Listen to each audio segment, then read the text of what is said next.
That guy behind me, I think it's the one who's making all this music. Hopefully, by me raising up the windows, won't won't trigger this damn algorithm. So I guess I'll just keep talking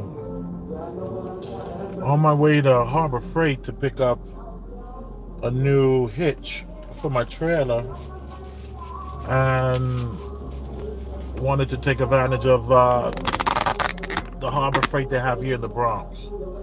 So that's where I'm going.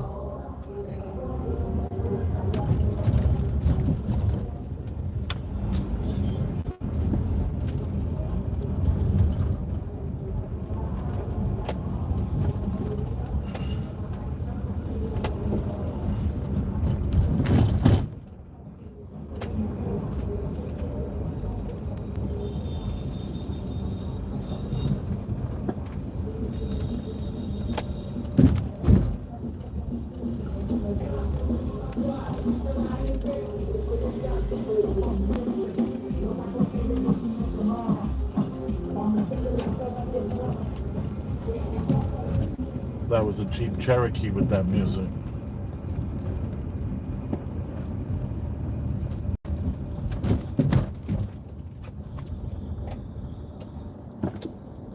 This is the East Bronx that we're in now.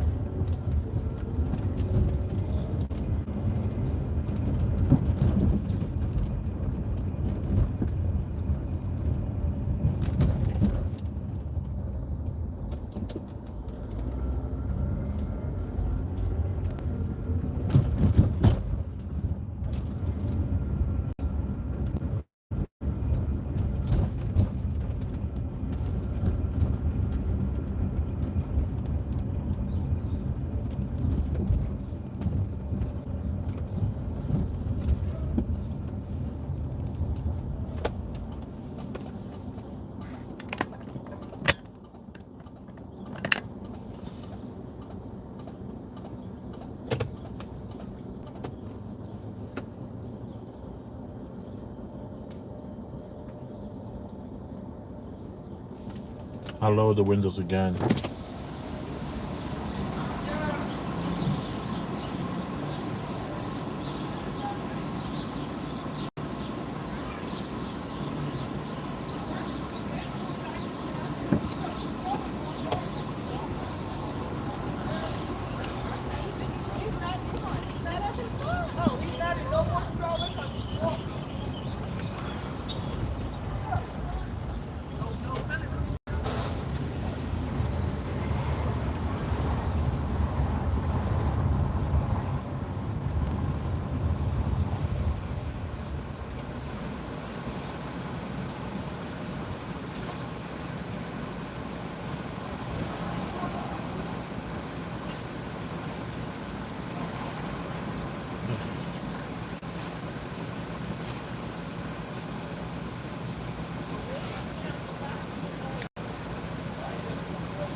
I don't even know where that's coming from. Is it the car in front of me or I don't even know.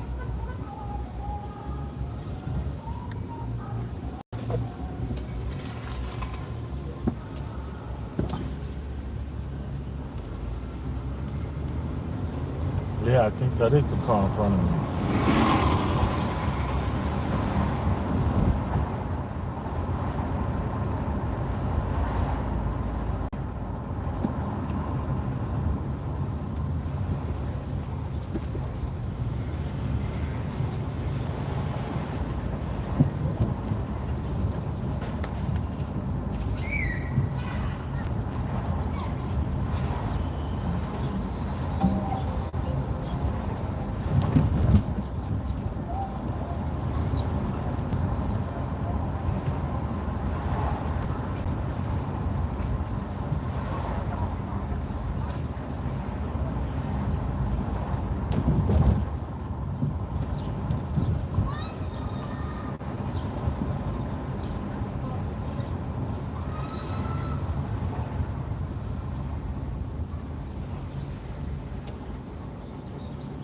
Rob Lowe, how are you?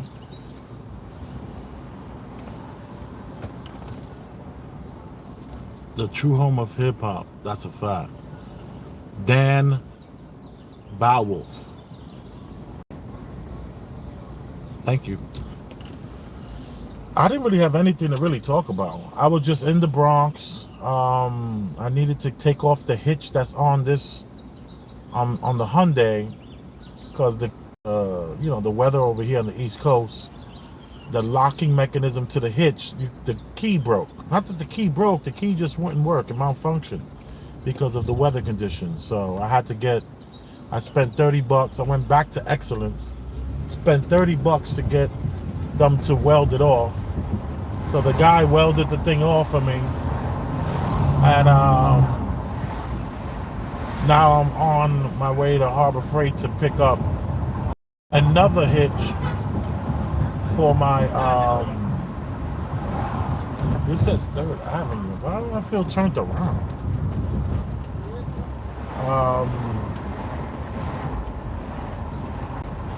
Bathgate, 80th Street. Ah, shucks, I went the wrong. No. This is not the right way. I'm bugging. That's Park Avenue down there.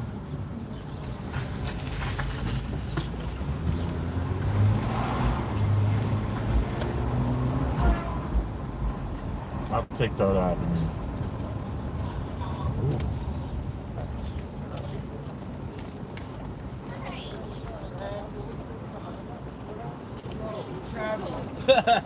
All right.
We're about to drive through Little Italy up in the Bronx.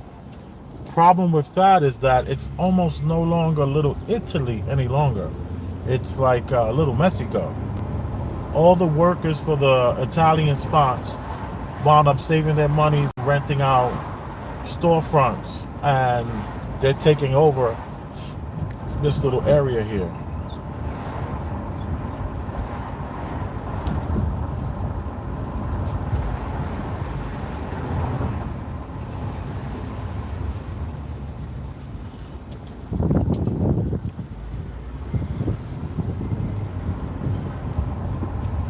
like somebody has a hot tub on the top of their pickup truck over here. Yeah, a little hot tub action.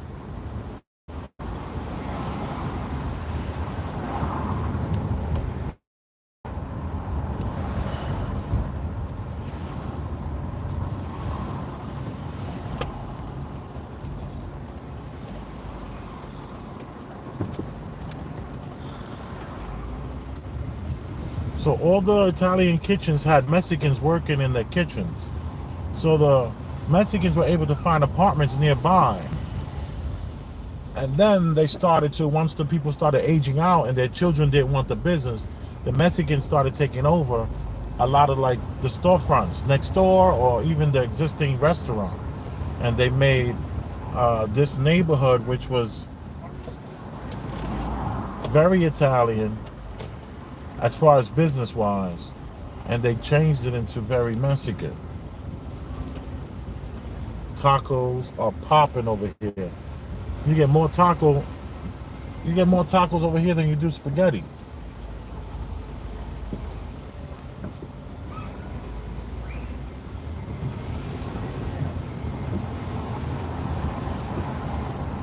I used to come here for bread all the time.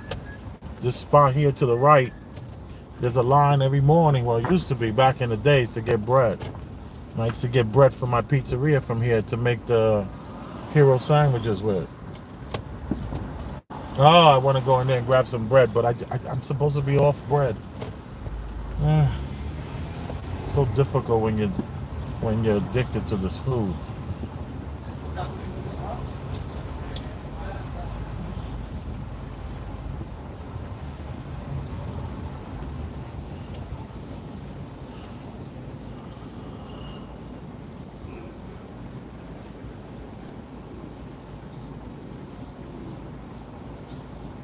Yeah, man, I would come here like every other day just to get the bread.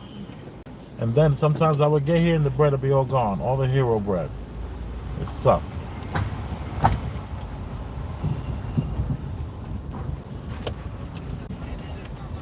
This guy is on that.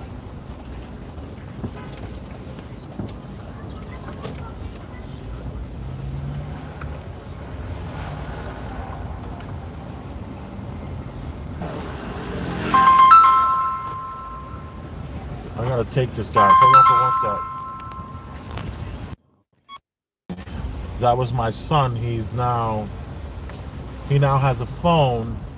He's 11 years old, and he has a phone. So he just wanted to call just to check up on me, I guess. Say hi. I guess that's what you do when you're 11. When he's 14, I'm gonna be like wishing he'll do that. I mean, I don't want to talk into the future about our relationship, but I hope that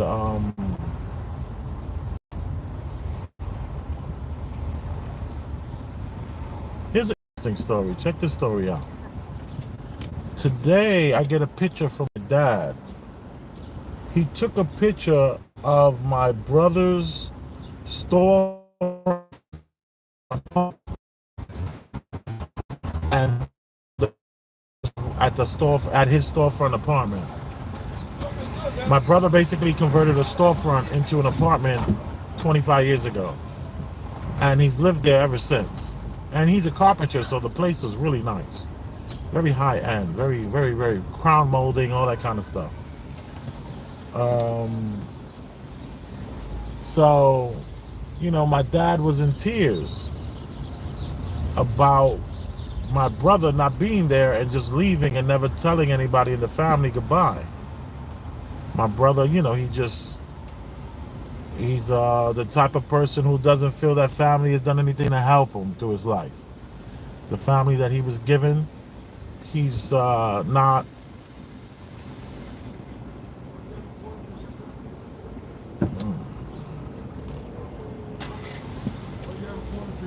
Not today, buddy. Not today, buddy.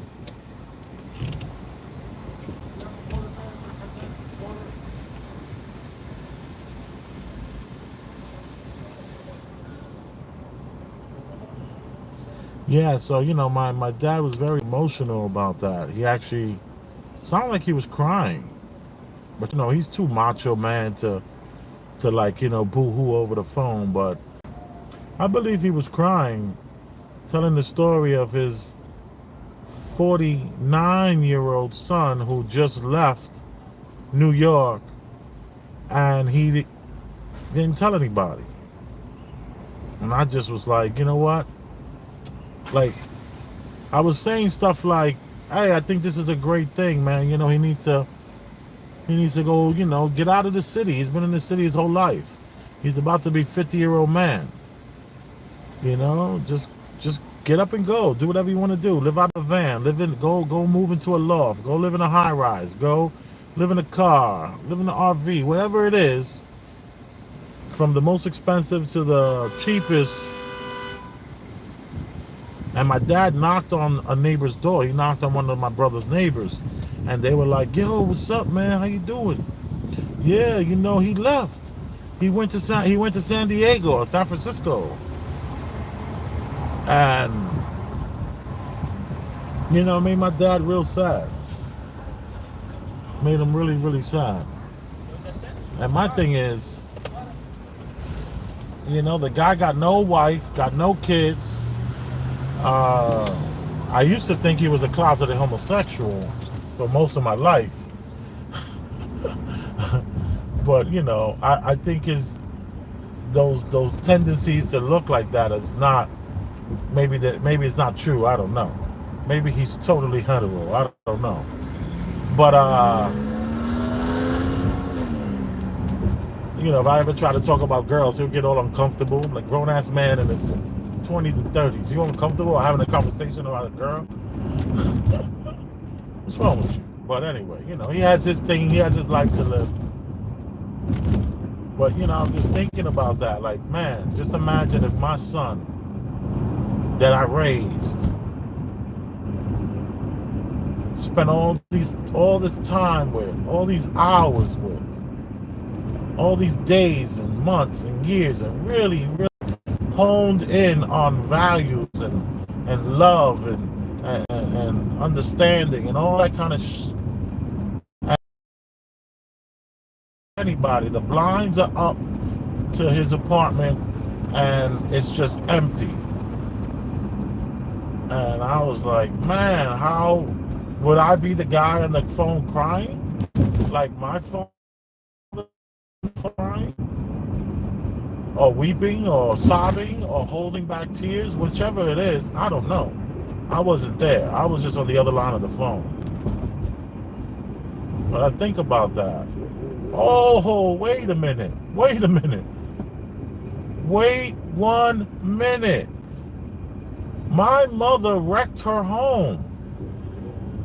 And this man who was the father bounced and became a weekend dad, and then spent 3, 4, 5 years at a time in my brother's 20s not being around at all.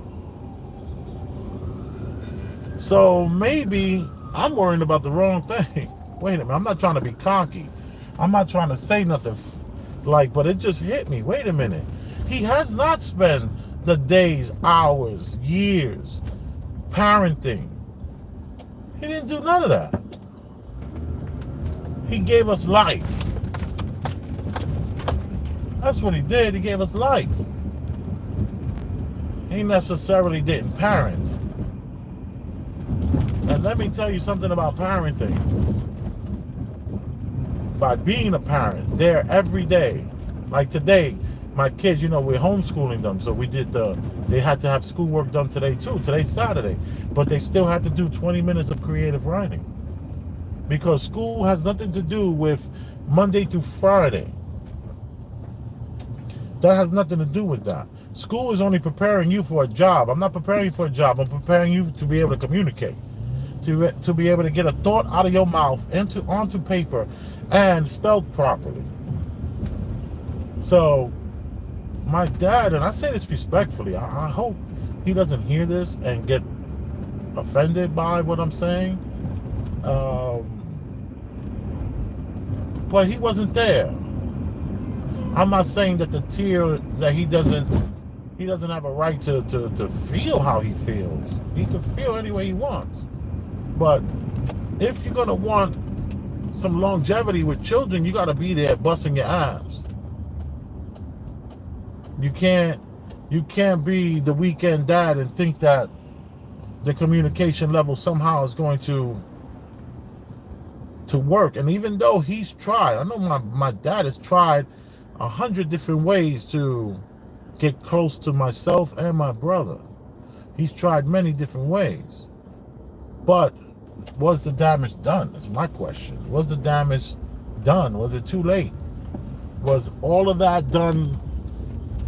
Like, I don't know. We'll find out, because I got 2 kids, and for the last 11 years, I've been dedicated to this family and trying to make all these decisions that I make without ego, with logic and understanding and caring and love. And then I got to think about this too.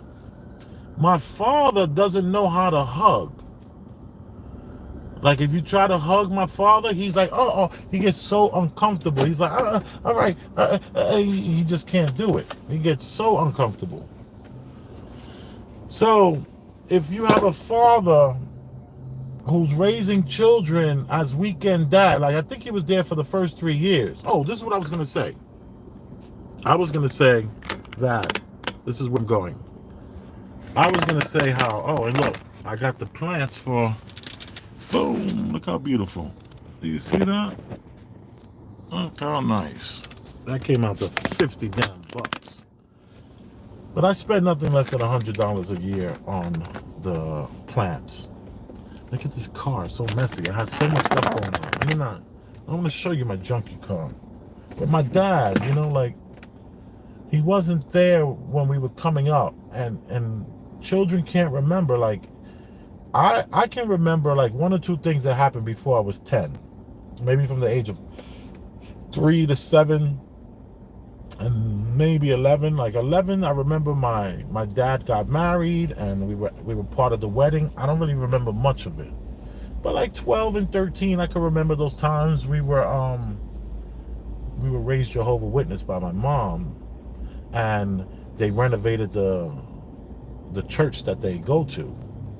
And I remember like climbing through the insulation. We would tape up our sleeves so no skin would be there. We'll wrap ourselves up in a hoodie, and we would run all through this huge mountain of insulation that was put onto the center of the room. And then we're talking about like 50 by 50 feet, or more than that. Just huge. And my brother and I and other children will be playing in this asbestos. We would have masks on and eye protection and all that kind of stuff. And we were just, that I remember.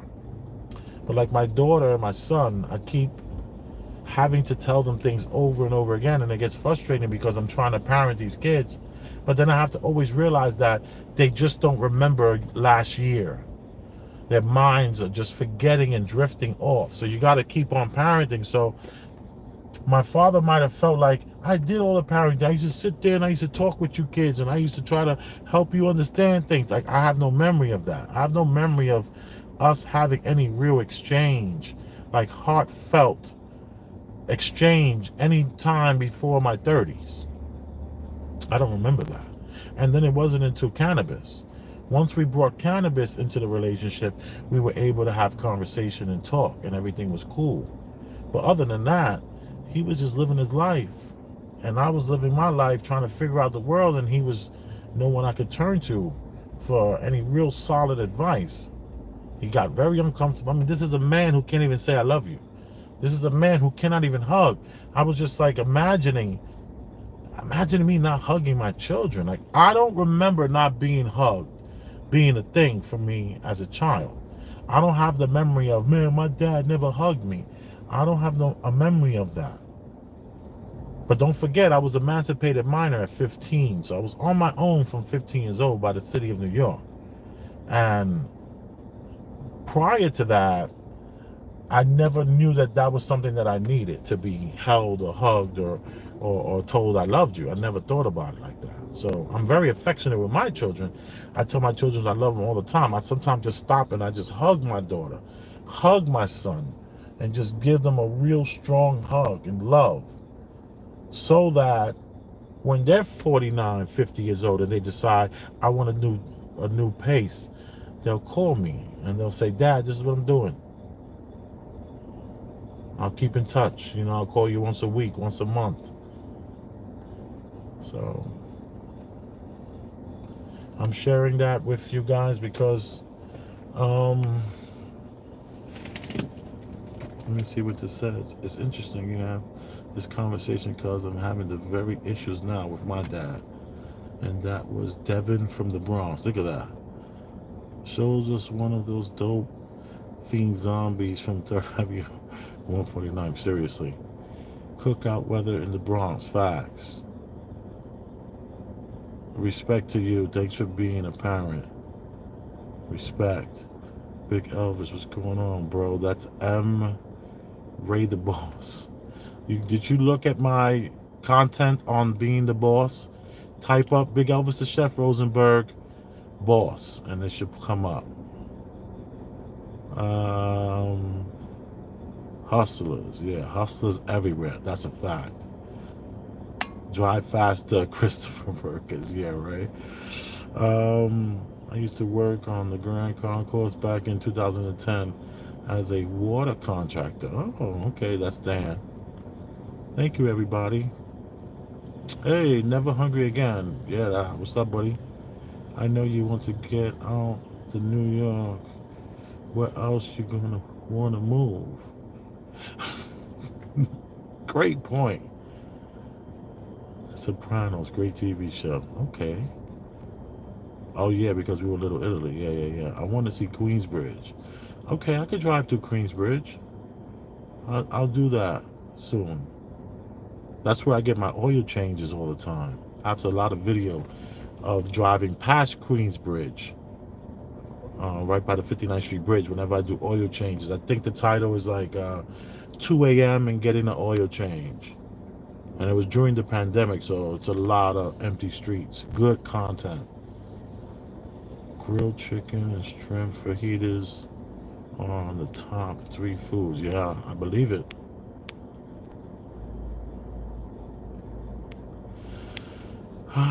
Peace from Milwaukee, Big Elvis. Thank you, Craig. Allah. You are all appreciated for taking a moment and letting me talk. Maybe when I come out of Harbor Freight, I will go back. I love you. And I'm giving you a hug.